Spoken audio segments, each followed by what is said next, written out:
Streaming on clickorlando.com and broadcasting live. You're watching News 6 at noon. Abundant sunshine, not really warming us up much as we are running between 20 to 30 degrees colder at this point than yesterday. But the chill will continue. We'll have more details on how low temperatures will go tonight and a big, strong record blast by the weekend. Plus, the Orange County School Board meeting right now to discuss the closure of 7 public schools. The latest in minutes. Thank you so much for joining us. I'm Julie Broughton. Let's get right back to Chief Meteorologist Candace Campos tracking that cold. Candace, the cold is here and it's sticking around. It is. We are talking about back-to-back days of wake-up temperatures in the 20s and 30s like we experienced this morning. We could shave off a few more degrees early tomorrow, and then we're going to continue to keep those winter concerns in the forecast, that real winter chill. As you can see here, kind of the wide view of how all that cold air that's going to continue to rush into central Florida. And by the way, all this cold air that's continuing to come in from the northwest is almost a refrigerated version of this cold air, as a lot of that ice and snow on the ground is going to continue to really keep the air extra cold as it moves down the state. Right now, downtown Orlando Skycam, not a cloud in sight, but that is not warming us up much. Right now, we're only at 46 degrees. The breeze still out of the northwest. Right now, we're only at 41 in Orlando. Just got out of the 30s in Palm Coast, 46 in Orlando right now. The technical warm spot, 52 in Cocoa Beach. We will see another round, maybe even more of a widespread threat for frost and freeze in the forecast. Freezing concerns across inland Volusia, Flagler, all of Marion, Lake and Sumter County. And you can see almost a widespread concern for frost in the forecast as we head into the afternoon, into the evening and early morning hours. But not only are we talking about cold weather for the next few days, but we're going to add in record cold as a stronger blast arrives by your weekend. We'll have more details on that coming up in just a few minutes. Candace, thank you. With more than a week of at or near freezing temperatures ahead, first responders are preparing for a possible increase in weather-related calls. Your Seminole County community correspondent Mark Lehman shows us how firefighters are bracing for the cold snap. Temps dipping into the 30s and even 20s on some days over the next week. That's what our News 6 weather app is showing. And that also has emergency crews gearing up for the impact. And we spoke with firefighters about their concerns. When it comes to medical calls, that's our biggest concern. Lieutenant Dave Williams' crew at Station 36 is expecting things to get busy over the next week. With a prolonged cold snap in the forecast, there will likely be more calls for people exposed to the frigid temps. We look at pediatrics and elderly patients, or those who, like the homeless, who are outside for extended periods of time. Even though it's Central Florida, we do have issues with hypothermia here. Firefighters are also bracing to respond to heater-related issues at homes. It literally burns that dust off, so that's why you have that heating smell. So we do get a lot of those calls initially. After the first, second, third day, it starts dwindling down. But as far as active fires, we'll see a little bit of an increase, but not drastic. Many of those fires will be because of space heaters. If residents are going to use space heaters, just remember 3 feet away from any objects. Don't use an extension cord. If you're using an extension cord for a space heater, you're using it in the wrong space. In this time of year, Williams reminds homeowners to check their smoke detectors. It's very important that you have working detectors.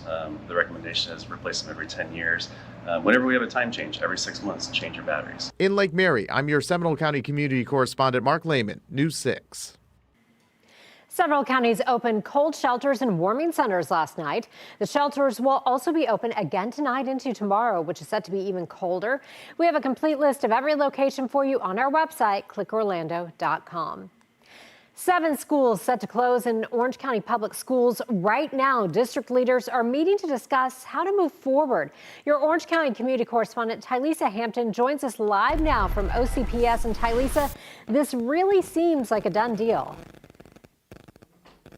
It does seem like a done deal. However, that's not going to be happening today because today's work session is just a discussion about this consolidation and how they're planning to move forward with this change. Now, we have heard from board members today on what they had to say. So first, they start off by saying why this is happening. So they said over the past several years, Orange County has seen a decline in enrollment. They say, as for those numbers, what that includes, 6,000 students last year, and over the past 3 years, 8,600.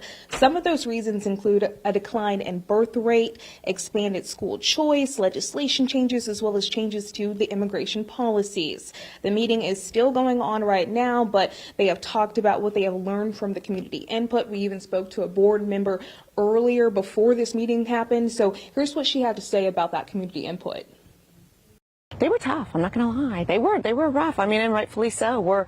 We're breaking up school work families. We're breaking up friends. We're taking families out of their community school. All right, so you heard from that school board member. I'm going to open the door right now. We're going to bring that camera in so y'all can hear what they're talking about right now. They should be on Chickasaw. They've already talked about Union Park and Booneville, what they were suggesting for those schools that will be a part of the closure. So I'm going to stop talking just for a second so y'all might hear what they have to say.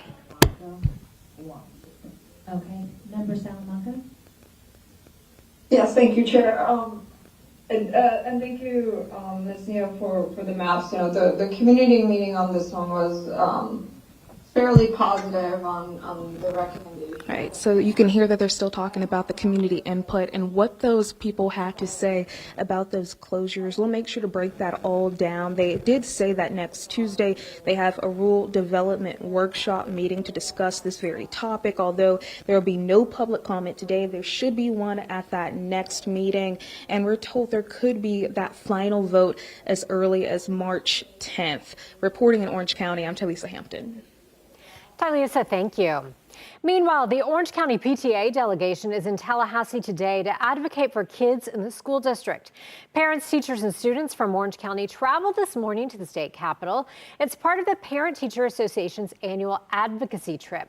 The PTA says families and educators come out to support volunteers advocating for legislation benefiting Florida's children and public schools.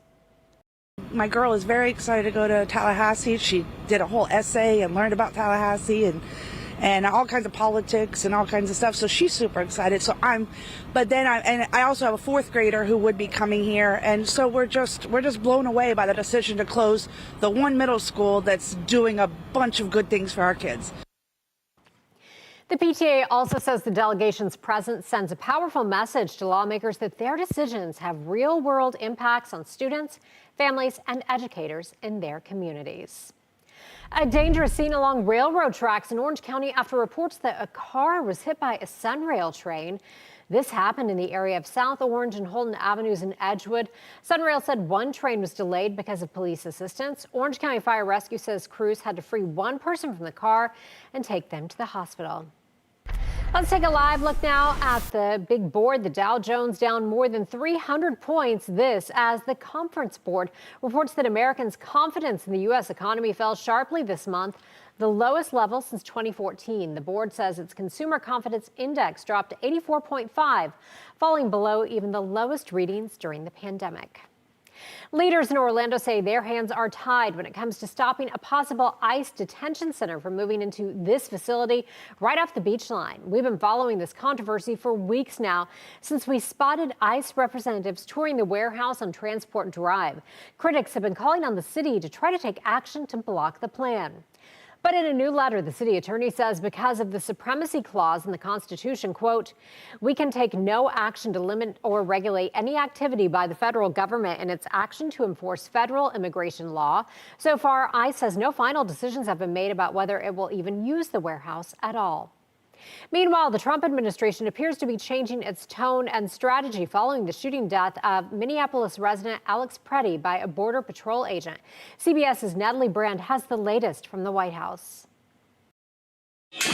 In the face of intense public backlash and bipartisan criticism, President Trump's border czar Tom Homan is hitting the ground in Minnesota to take over immigration enforcement operations. Mr. Homan is the point person for cooperating with state and local authorities and corresponding with them. The change in strategy comes as Minneapolis Police Chief Brian O'Hara told CBS News people have had enough. They know this is damaging to the reputations of their agencies. They know this is damaging to the culture in these agencies, and this is creating problems that will take years and years to fix.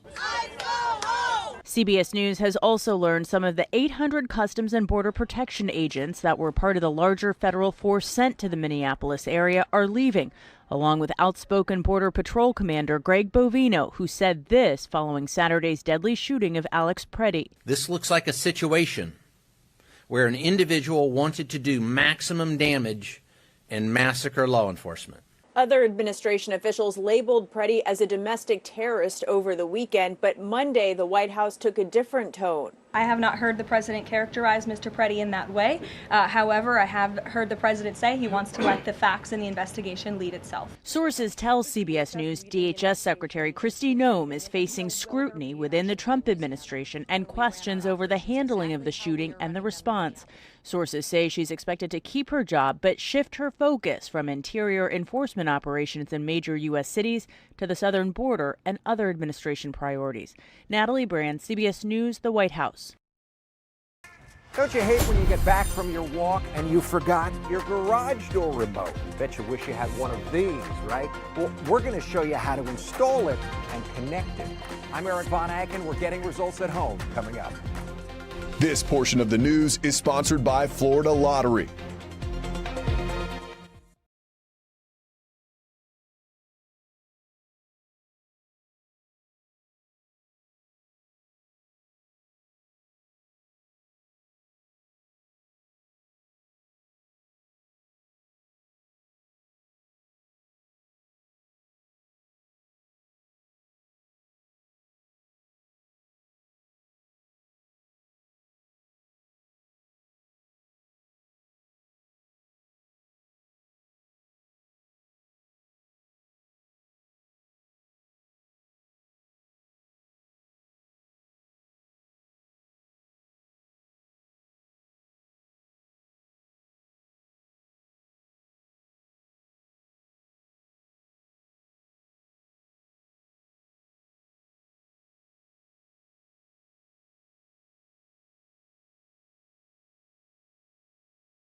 For all those times you take your dog out for a walk, or the kids are coming home from school, and then the only way back in is your front door because your garage door is now closed and you forgot to bring your remote with you. Well, that's what this is for.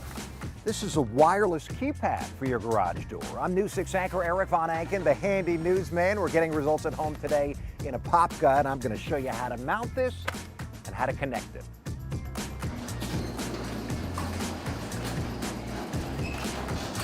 Before you go shopping for your keypad, though, check your motor. Look for the brand and model, maybe even take a picture of it. For two reasons. First, because some motors are so old they don't even work with wireless keypads. But secondly, so when you go to Ace, you'll know that the keypad you get will work with your particular motor.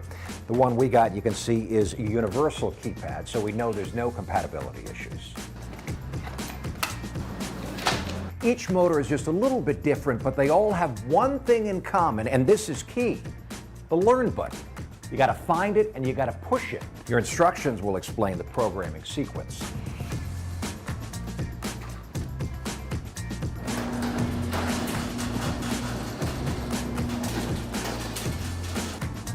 Now we just have to drill into the block, open up the keypad, and then screw it to the wall.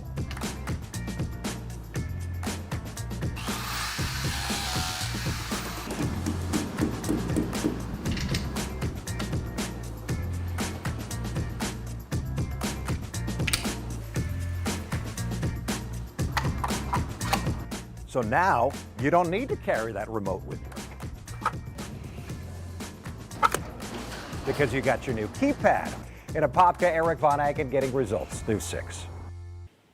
Well, hopefully that wasn't his password. That was an easy one. All right, good afternoon, everyone. I'm Chief Meteorologist Candace Campos. Let's talk about the big surge of cold air that we're expecting, not only for the next few days, but even the possibility of record-breaking temperatures in the forecast really comes Saturday night and into Sunday. There has been a lot of chatter on social media, specifically talking about the potential for maybe even snow as far south as Central Florida.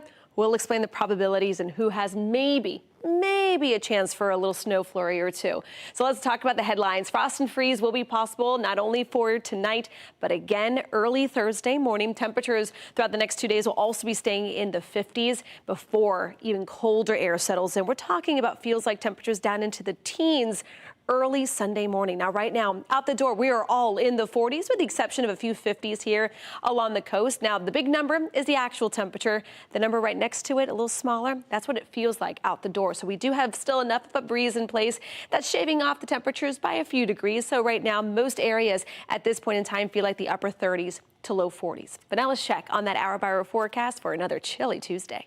Your forecast is sponsored by Strata Services. All right, your highs this afternoon are going to struggle. We got abundant sunshine overhead, so you'd think we'd be warming up much. But the problem is that the air mass is just so cold at this point in time that it's really going to take a lot of energy to actually warm us up. So we will be staying in the 50s. Then as we head into the afternoon and into the overnight hours, temperatures are going to quickly fall once again. At this point in time, it's usually the second night after a cold front where we see the coldest air settle in. And that's why tonight could be even a little colder than yesterday, or at least this morning. 28 degrees will be our wake-up temperature in Ocala. There in Daytona Beach, could be nearing freezing once again, down to 35 in Orlando, 42 in Cocoa Beach, areas in and around Kissimmee, down to the mid-30s as well. Because of these temperatures, once again, we have a repeat round of freeze warnings in effect for pretty much all of Central Florida. This time it does include right there along the immediate coastline for both Flagler and Volusia County.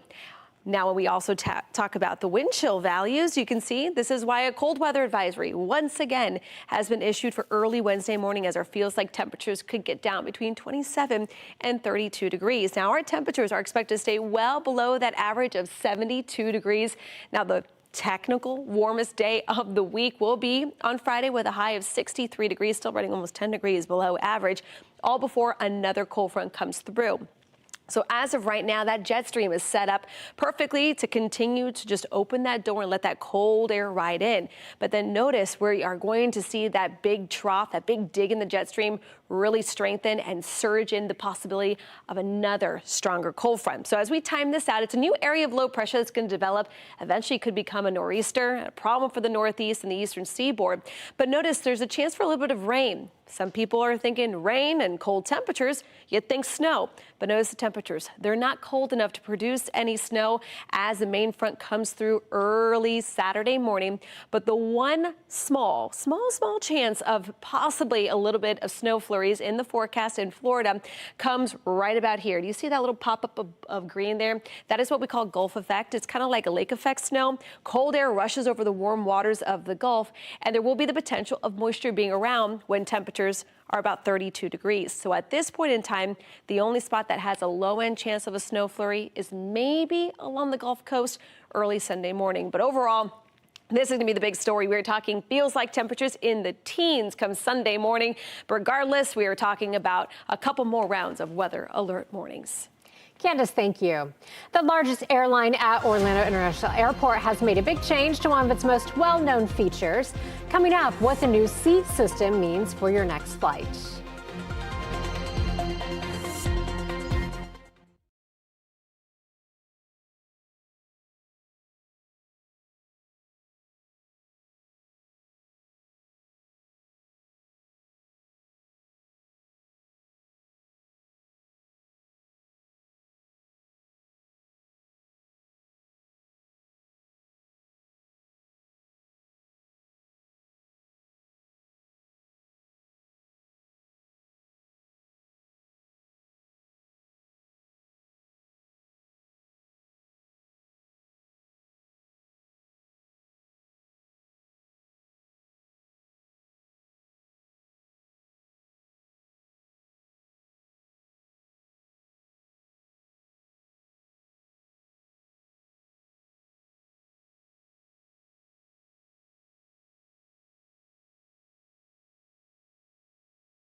In Seminole County, plans to build a new Costco at the site of the former Seminole Town Center have taken a big step forward. Last night, Sanford City leaders gave the initial sign-off to rezoning about 40 acres of land. The proposal includes a massive 156,000 square foot warehouse store, a liquor store, fuel station, and large parking lots with about 75% more parking than current city code requires. If it passes the final vote, this would become one of Costco's largest stores in Central Florida. Southwest Airlines is making one of the biggest changes in its history. For the first time in more than 5 decades, the airline is rolling out assigned seating. Passengers can pay extra to choose their seat ahead of time, including seats with more legroom. Everyone else will have a seat assigned at check-in. The familiar ABC boarding system is also gone, replaced by group boarding just like other major airlines. Southwest is the largest carrier at Orlando International Airport. We'll be right back.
All right, as you can see, the big story is going to be the cold. We have all those little icons there at the bottom of the 7-day. Those are all weather alert mornings. As you can see, temperatures will be near or to just below freezing in some locations Tuesday night, Wednesday night as well. But it looks like that big blast of cold air is expected to arrive on Saturday. Could see a stretch in the 20s overnight. By the way, the 7-day showcases Orlando. Anywhere further north and west will be even colder. All right, Candace, thank you.